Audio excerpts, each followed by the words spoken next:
singer. Yes, I do. I know exactly what I'm saying, and if it is sedition, then I am guilty of sedition. Every day, I share another story from the Golden Age and the moments that shaped an unforgettable era.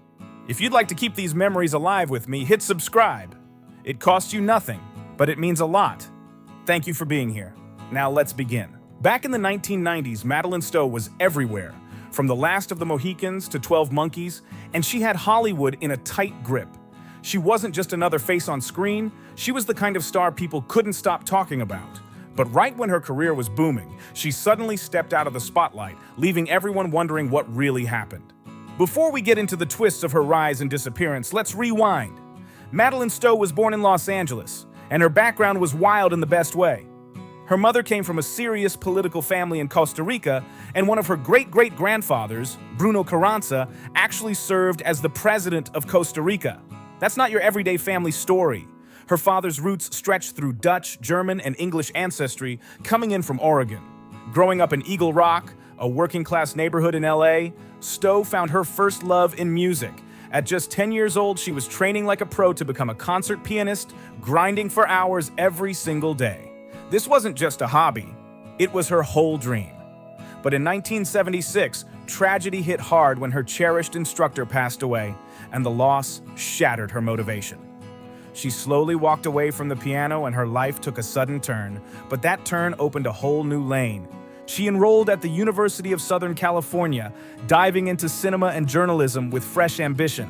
Then in 1980, she made an early appearance on Little House on the Prairie in the episode Portrait of Love, stepping into the role of a blind painter named Annie Crane. She took on a few more TV and film roles after that, but nothing had given her that big spark yet. Everything changed in 1987 when Stakeout dropped. This action comedy, starring Stowe alongside Richard Dreyfuss and Emilio Estevez, put her front and center in a story about two police officers secretly watching a woman named Maria, played by Stowe, and both falling for her in the process. The movie became a global hit, pulling in over $100 million, and here's the real kicker. It proved Madeleine Stowe could dominate a major studio film. She wasn't just stunning on screen, she had charm, sharp comedic timing, and a magnetic presence that made people lock in instantly. This was the moment Hollywood officially woke up to her power. In 1989, she stepped into Worth Winning, playing Veronica Briscoe, a sharp, classy pianist, with Mark Harmon as her co-star. That same year, she appeared in Revenge with Kevin Costner, bringing heat to a romantic thriller set in Mexico. And then came 1990, where she starred in The Two Jakes with Jack Nicholson, taking on the role of Lillian Bodine in the long-awaited sequel to Chinatown. This wasn't just another movie, it was a layered, moody neo-noir dealing with adultery, murder, and the messy oil politics of post-war Los Angeles. In 1991, she tackled Closetland, an intense psychological two-person drama opposite Alan Rickman. Stowe played a children's book author accused of hiding rebellious messages in her stories, something that pushed her into a heavy emotional performance with serious depth. Then came Unlawful Entry, one of the standout thrillers of the early 90s paranoia wave. Stowe played Karen Carr alongside Kurt Russell, portraying a couple who becomes trapped in a terrifying situation after a home invasion flips their world upside down. The film was a hit, making over $57 million on a $23 million budget. What really gave it bite was the sharp, tense chemistry, or the uncomfortable lack of chemistry, between the three leads, creating a vibe that kept audiences uneasy and hooked. Madeleine Stowe's true career-defining moment exploded in 1992 with The Last of the Mohicans, directed by Michael Mann and starring the legendary Daniel Day-Lewis. This wasn't some simple costume drama. It was a sweeping, high-stakes romance set during the French and Indian War of 1757, filled with danger, passion, and raw emotion. Stowe played Cora Monroe, the strong-willed daughter of a British colonel who falls deeply for Hawkeye, a white man raised by the Mohicans, creating one of the most intense on-screen couples of the decade. The movie was visually stunning and emotionally heavy, and it became a massive hit with both critics and audiences. The chemistry between Stowe and Daniel Day-Lewis was so fierce that people still talk about it today. Their final scene, where Hawkeye shouts, "You stay alive no matter what occurs, I will find you," turned into one of the most unforgettable romantic quotes in movie history. In 1993, Stowe stepped into Shortcuts, Robert Altman's ambitious ensemble film exploring the messy, tangled lives of Los Angeles residents. Even surrounded by an all-star lineup, Stowe held her spot with ease, diving into a project that relied more on mood and character than flashy plot twists. It showed she wasn't scared to break away from mainstream Hollywood and try something bold, artistic, and unpredictable. Then came Blink in 1994, a major thriller that finally gave Stowe a full leading role with real edge.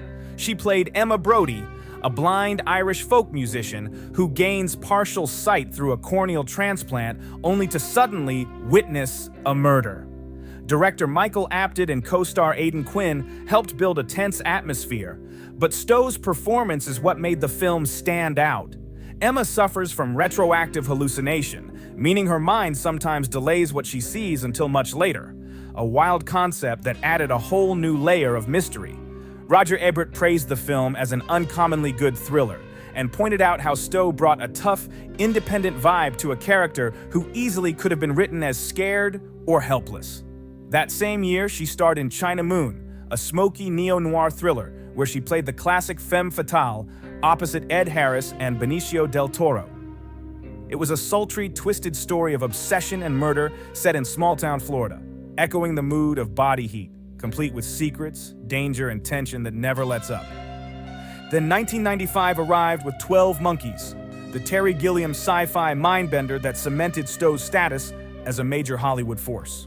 She played Dr. Catherine Rayleigh, a psychiatrist who gets pulled into the chaos of a time travel conspiracy alongside Bruce Willis.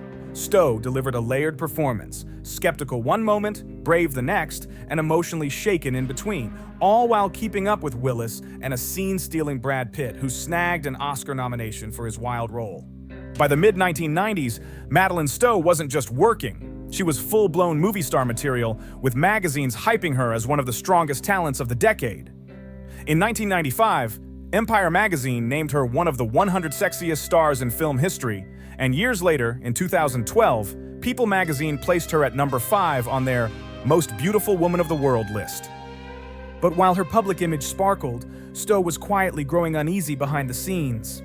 She began feeling uncomfortable with certain parts of Hollywood, especially the pressure around nude scenes in movies. She later explained something revealing.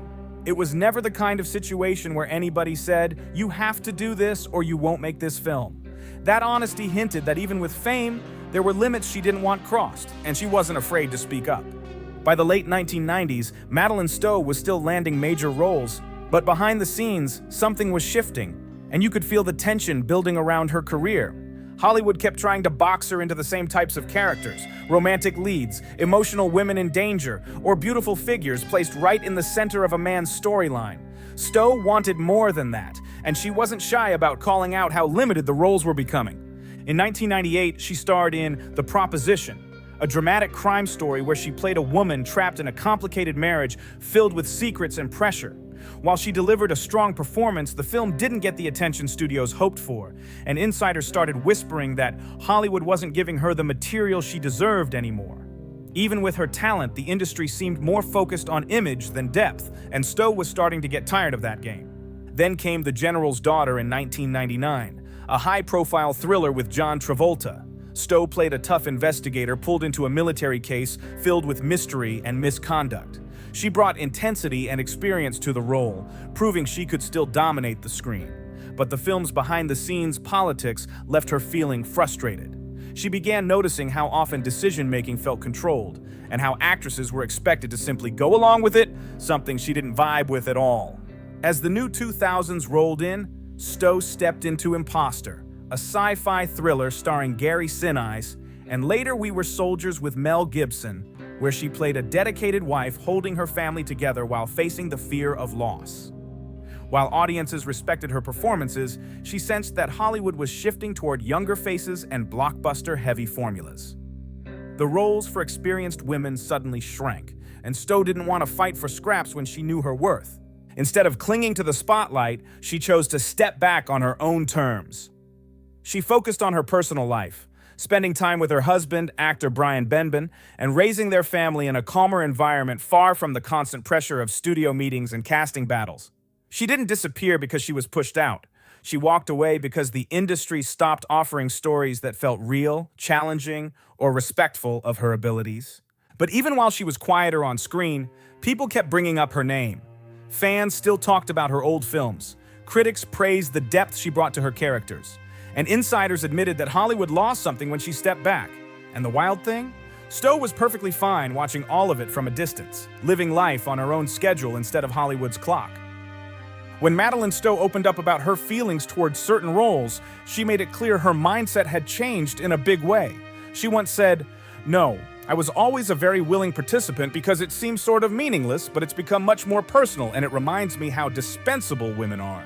That line hit hard because it showed how her outlook shifted as she grew older and started seeing Hollywood with sharper eyes. What used to feel like just another part of the job suddenly felt heavier and more personal. She realized that the industry had a way of treating women like they didn't matter once they stopped fitting a certain image, and that bothered her deeply. As she matured, she began seeing those moments with a whole new clarity, and the old just-go-with-it attitude didn't sit right anymore. Stowe didn't stop there. She explained even more about her growing frustration. While it was nice working with a lot of these people, ultimately it was unsatisfying to play a victim, and I realized I couldn't do it anymore. It had to stop. Hearing that from one of the biggest stars of the 90s was shocking, because she could have easily kept stacking major roles and serious paychecks. But she wasn't chasing money. She wanted roles that respected her talent. She later added, "What I'm really interested in is erratic behavior. The world is so crazy that lately I've been observing the inconsistencies in people. That's one of the things that is so lacking in women's roles, that you're not allowed to be inconsistent." That statement cut right to the core of a long-standing Hollywood problem. Female characters were often written flat and predictable, while male characters got all the fun: flaws, chaos, contradictions, and complicated personalities. Stowe wasn't interested in being the girlfriend, the victim, or the side prize anymore. She wanted characters with real layers, real conflict, real unpredictability, but the industry wasn't offering that, and she refused to keep repeating the same tired pattern just to stay visible. Meanwhile, her life outside Hollywood was becoming far more important than any script. In 1982, she married actor Brian Benben after just 1 year of dating, and they clicked in a way few Hollywood couples ever managed to.